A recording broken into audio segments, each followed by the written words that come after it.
Hello everyone, good morning. সকলে কেমন আছো? আশা করব সকলেই ভালো আছো আর আমিও ভালো আছি। আজকে হচ্ছে শুক্রবার আর ঘড়ির কাঁটা এই যে 5:30 মতো বাজে। ঘুম থেকে উঠেছি 4:50-এ। তারপরে উঠে এই যে মর্নিং ওয়াক করে আসলাম এইমাত্রই। তারপর এখন জামা কাপড়টাকে চেঞ্জ করে মশারিটা খুলে প্রথমে মশারিটাকে ভাঁজ করে নেব। তারপরেই দুয়ারে জল দেব। আর এখন থেকেই তোমাদেরকে সাথে নিয়ে আজকে ব্লগটা শুরু করছি। আশা করব প্রতিদিনের মতো আজকে ব্লগটাও তোমাদের একটু হলেও ভালো লাগবে। তো বন্ধুরা, যদি তোমাদের ব্লগটা ভালো লেগে থাকে তাহলে অবশ্যই চ্যানেলটা সাবস্ক্রাইব করে পাশে থেকো। আর কেমন লেগেছে ব্লগটা সেটা অবশ্যই একটা কমেন্ট করে জানিও কমেন্ট সেকশানে। তো মশারিটা ভাঁজ করে রেখে এই যে এখন দুয়ারে জলটা দিয়ে নিচ্ছি। দুয়ারে জল দিয়ে তারপরে একে একে কাজকর্মগুলো শুরু করব আর তোমাদের সঙ্গে সবটাই শেয়ার করব। আর আজকে না একটু তাড়াহুড়োর মধ্যেই রয়েছি সকালবেলাটা, কারণ কোথাও যাওয়ার থাকলে না দেখবে রাত্রেবেলায় ঘুমটা ঠিকঠাক হয় না।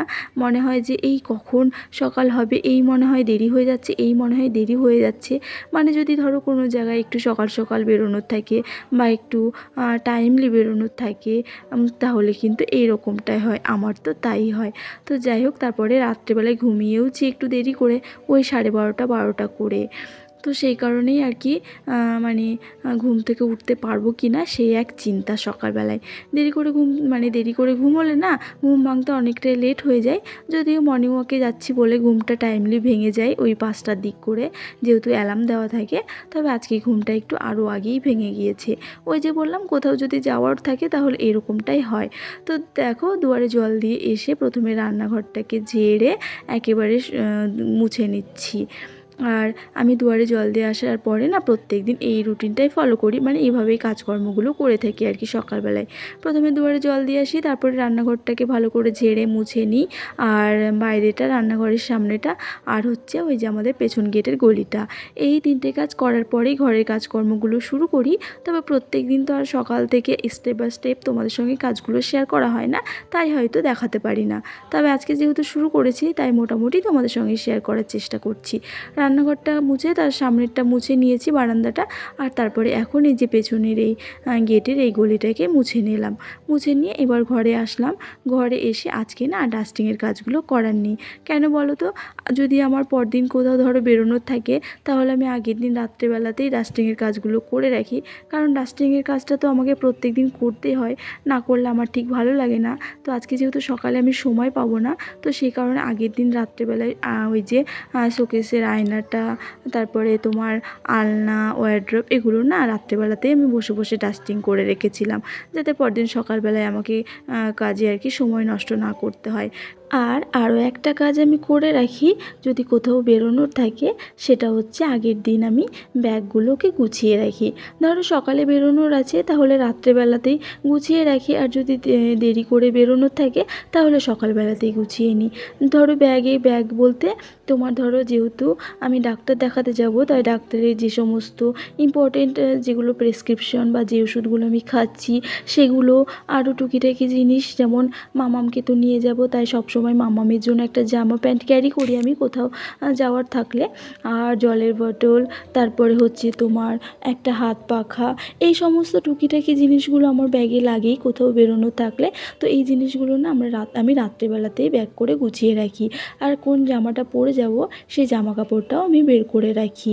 এইভাবে সবটা গুছিয়ে রাখলে দেখবে কোথাও যদি বেরোনোর থাকে, অনেক সময় আমাদের খুব তাড়াহুড়ো থাকে, সেক্ষেত্রে আমরা অনেক জিনিস ভুলেই যাই ব্যাগে ক্যারি করতে। সেই জন্য আগের দিন রাত্রেবেলায় যদি সঠিকভাবে ব্যাগটা গুছিয়ে রাখি ঠান্ডা মাথায়, তাহলে এই ভুলে যাওয়া কাজটা কিন্তু আর হয় না। মানে এই যে আমাদের ভুল হয়ে যায় সেটা কিন্তু আর হয় না। তো আমি কিন্তু এরকমই করে থাকি, কোথাও যাওয়ার থাকলে সবটা আগে থেকেই গুছিয়ে রাখি। তারপরে যখন বেরোই তখন শুধু ওই যে রেডি হই, আর হাতের যেটা দরকার সেটা হচ্ছে পার্স আর ফোন, ব্যাস তাহলেই হয়ে যায়। তো এদিকে ভাত তো বসিয়ে দিলাম, আর আমি এখন মানে জল গরম বসিয়েছি ভাতের, আর আমি এখন এই যে মেথি জলটাকে খেয়ে নিচ্ছি। মেথি জল খেয়ে রান্নাবান্নাগুলো কমপ্লিট করব। তারপরে তোমাদের দাদাভাই আসলে তারপরেই খাবো হচ্ছে চা।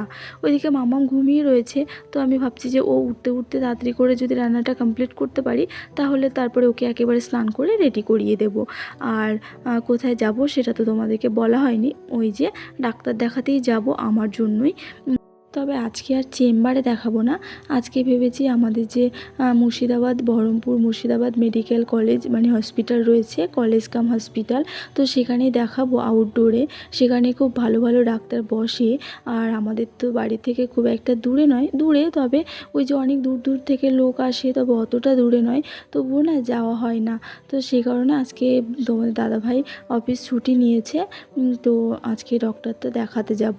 সুগারের জন্য নয়, সুগার তো চেম্বারে দেখাই, আর সুগারের জন্য কলকাতায় যাওয়ার ইচ্ছে আছে। তো দেখা যাক, ভাবছি যে এইখানে মানে ফালতু টাকা পয়সা খরচা না করে যে টাকা পয়সাগুলো মানে ফি দিয়ে এখানে দেখাবো, আর তারপরে ওষুধ খরচা এই সমস্ত খরচা দিয়ে না ওই কলকাতা পিজিতেই দেখানোটাই ভালো, আমার যেটা মনে হয়। তো তোমাদের দাদাভাইও সেটাই বলছিল। তো দেখা যাক কতটা কি করা যায়। এখন তো চলছে সুগারের ওষুধ, তো এখন ওটা নিয়ে চিন্তা নেই। আর একটা আমার প্রবলেম রয়েছে, তো সেটার জন্যই আর কি যাবো আজকে বহরমপুর মেডিকেল হসপিটালে। তো এদিকে দেখো হচ্ছে আমার কিন্তু ভাতটা ওইদিকে হয়ে গিয়েছে, আর প্রেসারে করে আলু আর ডিমটা বসিয়ে দিয়েছিলাম। দুটো সিটি মেরে নিয়ে এখন এই যে মশলাটাকে কষিয়ে নিয়েছি, পেঁয়াজ রসুন আদা বেটে নিয়েছি আর গুঁড়ো মশলা দিয়ে দিলাম।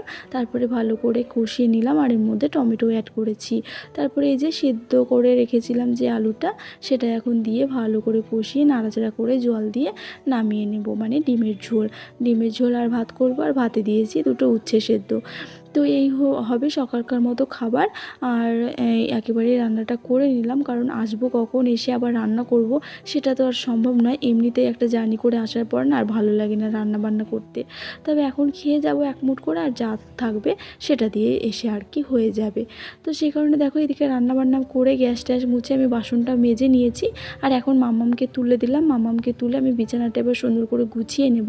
তারপরে ঘরটাকে আরও একবার ঝেড়ে মাম্মামকে একেবারে স্নান করিয়ে দেব।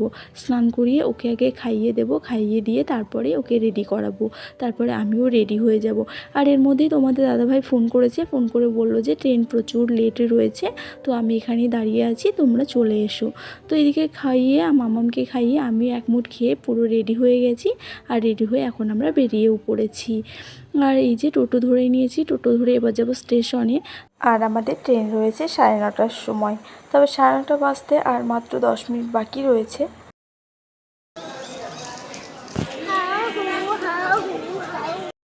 মাম্মা আমি দিকে সরে এসো।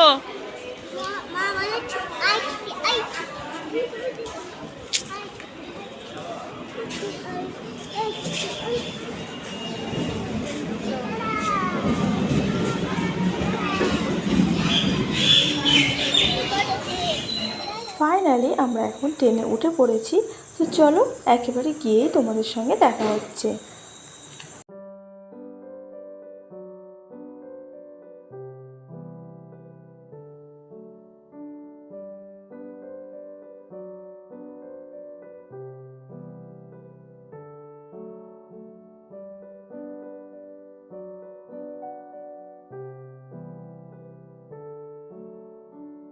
তো ফ্রেন্ডস এখন বাজে হচ্ছে 1:30 মতো বাজে। আমাদের ডক্টর দেখানো সব কাজ কমপ্লিট হয়ে গেছে।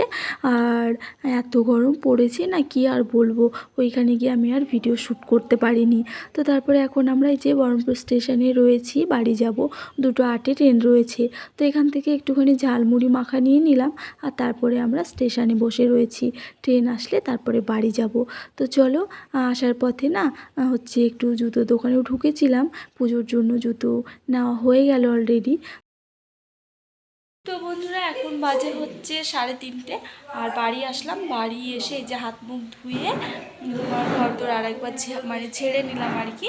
আর আর বাইরে দেখো একদম অন্ধকার হয়ে গেছে, বৃষ্টি শুরু হয়ে গেছে। এত পরিমাণে গরম লাগছিল হসপিটালের ভেতরে, কি বলবো, মানে দাঁড়ানোর উপায় ছিল না। আর কোনো মতে ডাক্তারটা দেখিয়ে আমি বাড়ি চলে এসেছি। তো আসার পথে কিছু মানে জুতোর কালেকশান দেখছিলাম, তো সেসব আমি কিচ্ছু তোমাদের সঙ্গে শেয়ার করতে পারিনি। তো যাই হোক, পরে তোমাদেরকে দেখাচ্ছি। দেখো বন্ধুরা বাইরে কি পরিমাণে মানে অন্ধকার হয়ে গেছে, একেবারে 3:30 বাজে, মনে হচ্ছে যেন সন্ধ্যার সময়। তো দেখো বৃষ্টি পড়ছে, এই যে বৃষ্টি শুরু হয়ে গেছে। চলো বাইরে তোমাদের দেখাচ্ছি। তো বাড়ি ঢুকে সবেমাত্র হাত পা ধুয়ে একটুখানি ফ্রেশ হয়েছি। আর দেখো ঝড় বৃষ্টি শুরু হয়ে গেল। এরপরে ট্রেনটাতে আসলে না পুরো বৃষ্টিতে ভেজে যেতাম। তো চলো খাওয়া দাওয়া করব। তো বন্ধুরা এখন চলো যে জুতো জোড়াগুলো কেনা হয়েছে সেগুলো তোমাদেরকে দেখায়। তো প্রথমে এই যে দেখো ডক্টরের ওষুধ, এগুলো প্রেসক্রিপশান। এইখানে দুটো ওষুধ দিয়েছে, একটা মলম টাইপের দিয়েছে আর একটা খাওয়ার ট্যাবলেট দিয়েছে। তো এই হয়েছে ওষুধ। আর চলো এবার জুতোগুলো দেখাই।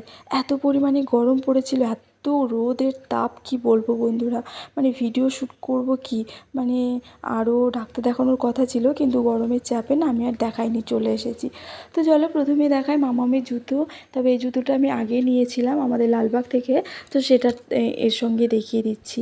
এখানে দেখো ব্ল্যাক কালারের স্টোনের কাজ করা রয়েছে, আর এটা রয়েছে পুরো রানী কালারের মধ্যে। তো এই টাইপের জুতো নেওয়া হয়েছে ওর জন্য।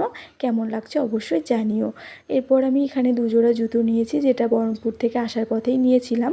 তো প্রথমে এই যে একটা, এটা কি কালার, পিঙ্কও না, কেমন একটা কালার, হালকা পিঙ্ক টাইপের, তো বেশ মিষ্টি কালারটা। আর এই যে দেখো জুতোটা ভীষণ দেখতে কিউট লাগছে, আমার তো খুব পছন্দ। আর খুবই কম রেঞ্জে, মাত্র 140 টাকা করে নিয়েছে জুতোগুলো, জানো তো।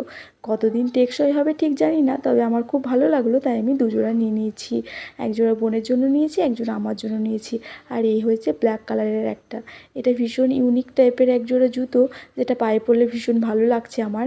তো আর আমি বেশি হাই হিল তো পরি না, সেই কারণে আমি এই যে ফ্ল্যাট জুতোগুলো নেওয়ার চেষ্টা করি সবসময়। তো এই হয়েছে এক জোড়া জুতো। তো দু জোড়া জুতো নিয়েছি, এক জোড়া বোনের, এক জোড়া আমার। তো আজকের ব্লগটাও এখানেই শেষ করলাম। কোনটা কেমন লাগছে অবশ্যই জানিও। দেখা হবে পরবর্তী ব্লগে। সবাই ভালো থেকো, টাটা।